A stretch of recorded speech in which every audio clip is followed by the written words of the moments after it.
In the dim-lit coliseum of modern boxing, where champions rise and fall like fleeting myths and the canvas is both a stage and a battlefield, one name has carved itself not in ink, but in scar tissue and memory: Naoya, the monster, Inoue. Whispers of his legend float like smoke across arenas, a mythos born not from press conferences or braggadocio but from raw, silent devastation. Inoue doesn't speak with words, he speaks through destruction. They call him the Japanese Bruce Lee, not just for his stoic demeanor or his precise violence, but because, like Lee, he's transcended his sport. What Inoue represents isn't just victory, he represents finality. In 28 bouts, with a terrifying 90% knockout rate and the historic achievement of becoming a two-time undisputed champion, he hasn't merely beaten champions. He's dismantled them, atomized them, erased their confidence, and reconstructed fear in the hearts of those watching. His journey into legend began not with fanfare, but with an execution. A 20-year-old Inoue, barely into his sixth professional fight, stepped into the ring to face the formidable Adrien Hernandez. Hernandez wasn't some journeyman. He was a reigning WBC light flyweight champion with a fierce win streak and the confidence of a man who'd stared down contenders and walked away untouched. But Hernandez, for all his bravado, walked into something otherworldly that night. From the opening bell, he tried to assert his dominance, throwing fierce combinations, pressing forward like a man convinced of his own legend. What he encountered instead was a silence more dangerous than noise. Inoue stood still, composed, and precise. Then he began to counter. Each movement of his fist was surgical, dissecting Hernandez's confidence, slicing through his rhythm, unraveling the myth. By the sixth round, the Mexican's frame betrayed him, tired, exposed, and defenseless. Then came a right hand so sharp, so brutal, it seemed to short-circuit Hernandez's system. He crumpled to the floor, not from pain alone, but from shock. He had been outclassed, overwhelmed, and outgunned. In that moment, Inoue wasn't crowned merely as champion. He was baptized in myth. Fans whispered that Hernandez saw 3 Inoues before he hit the mat, 2 ghosts and the real one. The birth of the monster wasn't declared by a headline, it was declared by devastation. But monsters don't stop growing. By December 2014, Inoue had already outgrown his weight class and was setting his sights on newer, more dangerous prey. Omar Narvaez stood before him, a seasoned Argentine champion, twice as experienced and known for a chin forged in wars. The crowd buzzed with anticipation. This was supposed to be a test. Instead, it was an ambush.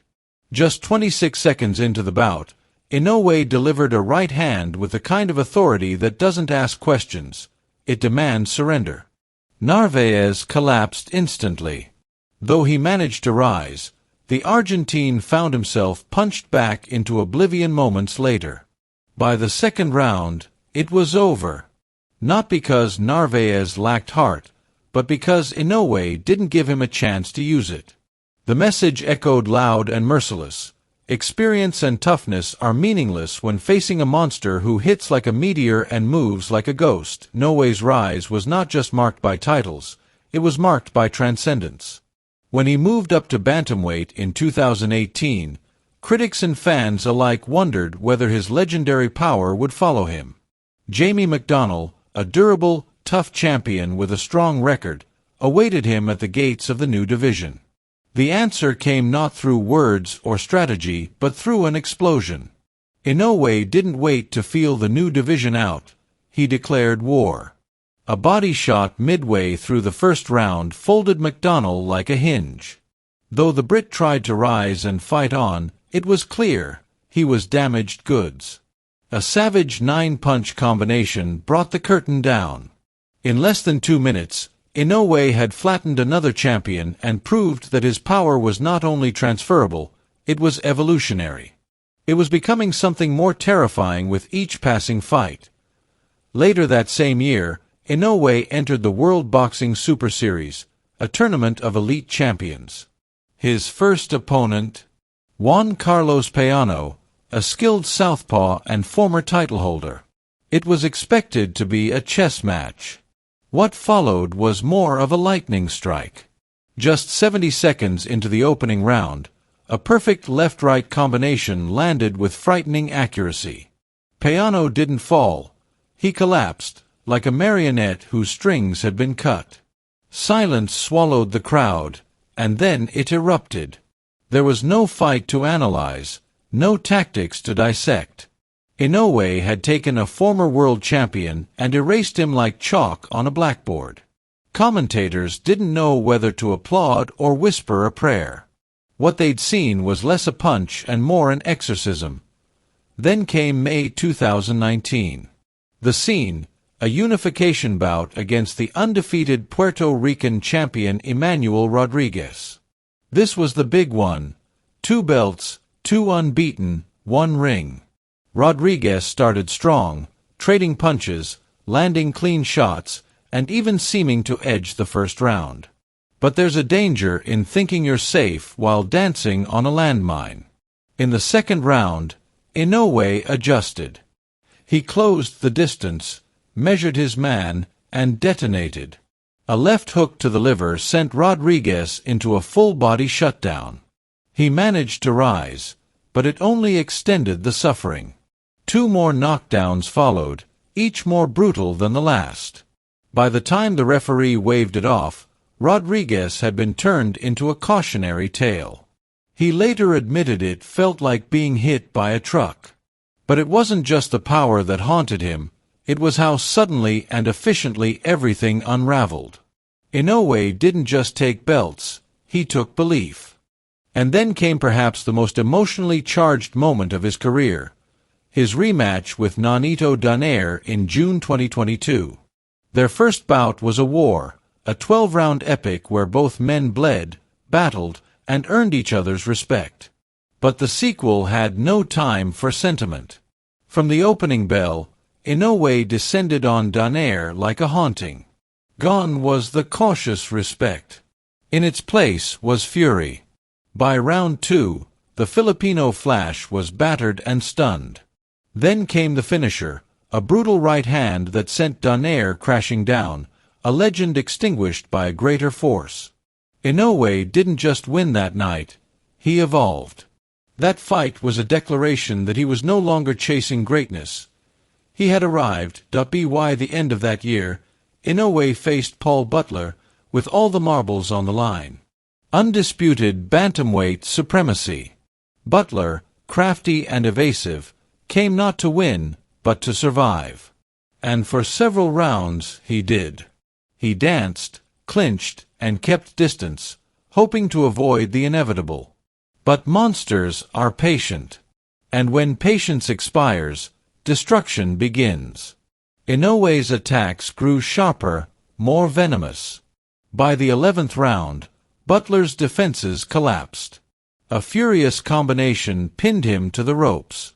The referee intervened, not just to save Butler but to stop history from devouring him whole. Inoue stood tall, having unified all 4 belts. He was the first undisputed bantamweight champion in over half a century. Not just a king, but an emperor. In June 2021, Inoue faced Michael Dasmarinas. The Filipino fighter had a respectable record and the belief that he could last. But belief, when paired with ignorance, can be dangerous. Inoue made an example of him. From the first round, Inoue hunted the body with malicious intent. A rib-rattling left hook in the second round left Dasmarinas gasping. He rose, brave but dazed. In the third, another body shot sent him down again. And then, a final merciless hook brought the execution. The crowd joked about Dasmarinas' nickname, Hot and Spicy, but after facing Inoue, that fire had been extinguished in a flood of pain. December 2016 had already witnessed another of Inoue's brutal displays, this time against Kohei Kono. Kono, a former champion and proud warrior, walked in ready for war. But war requires equal footing, and Inoue made sure that never existed. Round by round, he broke Kono down, not just physically, but spiritually. Every shot was a statement, "You don't belong here with me." By the sixth round, a left hook sent Kono to the canvas. He got up, defiant, determined, but doomed. Inoue closed in, unleashing a merciless barrage. The referee stepped in. It was over. Kono, once a proud gatekeeper, had been turned into a ghost. October 2020 was another cold chapter in this tale of annihilation. Jason Maloney of Australia brought fire, grit, and hope. What he encountered was a man sculpted from ice and thunder. The first few rounds were competitive. Maloney moved well, jabbed, and threw combinations. But hope, in boxing, is often the most tragic lie. In round 6, Inoue unleashed a left hook that sent Maloney sprawling. And in the 7th, a right hand from hell closed the book. The fight was dubbed the Halloween Horror Show. No masks. Just a monster. This saga of Inoue is not merely one of power. It's about evolution. It's about precision meeting fury, discipline embracing destruction. He doesn't swing wildly or act with desperation. He moves like a ghost, appearing, vanishing, striking, erasing. Every fight feels like a chapter in a novel written in blood and brilliance. No opponent walks out the same. Some retire. Some question themselves. All remember, Inoue continues to rise through weight classes and chase greater prey. The question remains, not if he will win, but how brutally. Boxing, a sport often marred by controversy and politics, finds in Inoue something pure. A warrior who doesn't need theatrics. A fighter who doesn't chase cameras. Just a man, hands wrapped in gauze, carrying the honor of a nation and the fury of 1,000 quiet storms. He is more than a boxer. He is a reckoning. A reminder that somewhere in a gym in Japan, a monster is sharpening his blades, not for applause, not for fame, but because that is what monsters do. And the world watches, breath held, waiting for the next name to be written into his legend, not with ink, but with the crash of fists and the silence that follows.